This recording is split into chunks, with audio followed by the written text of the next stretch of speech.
Good morning. Good morning. என்ன காலையிலேயே போட்டுட்டியா? ஒண்ணு இல்லக்கா, கொஞ்சம் பிராண்டில வாய் கொப்பளிச்சு, அவ்வளவுதான். தம்பி பிராண்டி, அக்கா என்ன ஜின்னா? சும்மாரியா? அவர் எங்க? யாரு? உங்க வீட்டுக்காரர் தானே? ஆமா. நாம எல்லாரும் சேர்ந்து அவரை சோம்பேறி சோம்பேறின்னு சொன்னமே, நான் எப்படியாவது இன்னைக்கு உழைச்சே தீர்வேன்னு வேலை பார்த்துக்கிட்டு இருக்காரு.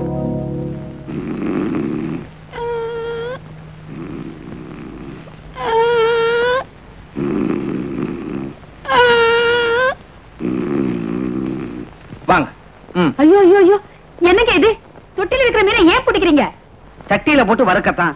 யோ அறிவு கட்ட மாமா, அதுக்காக வீட்டுல ஆசையா வளர்க்கிற மீனையா பிடிப்பாங்க? நல்லா இருக்க. இதுக்காக நானே குளத்தங்கரைக்கு போய் தூண்டில எடுத்து புழுவை கோத்து தண்ணியில இறக்கி மீனை பிடிக்கணும்னு சொல்றியா? இந்தியன் நேரத்தை ரொம்ப வேஸ்ட் பண்றான். எப்படிக்கா இப்படி ஒரு முழு சோம்பரிக்கு கழுத்தை நீட்டின? அதை ஏன் தம்பி கேக்குற? கல்யாண தண்ணிக்கு இவர் என்ன செஞ்சாரு தெரியுமா? எல்லாத்தையும் சொல்லிடாத. ஐயரு தாலி எடுத்து கொடுத்தாரு. இவரு எழுந்து குனிஞ்சி தாலி கட்டுறதுக்கு சோம்பேறித்தன பட்டுக்கிட்டு ஐயரே நீயே கட்டிடு அப்படின்ட்டாரு. அப்படின்னா உங்க கழுத்துல தொங்குறது ஐயர் கட்டின தாலியா?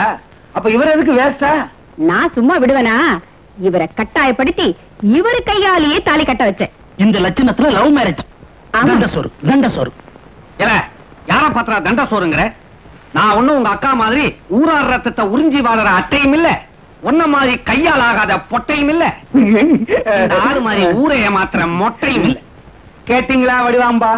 உங்களுக்கு முன்னாலேயே அட்டை பொட்டை மொட்டைங்கிறாரு. சர்தா விடுங்க, அவர் ஏதோ பேசிட்டாரு. தம்பி, நம்ம தீபாவளிக்கு துணி எடுக்க போலான்னு சொன்னீங்க, போலாமா? ஆமா, எங்க இந்த சுப்பிரமணியத்தை காணோம்?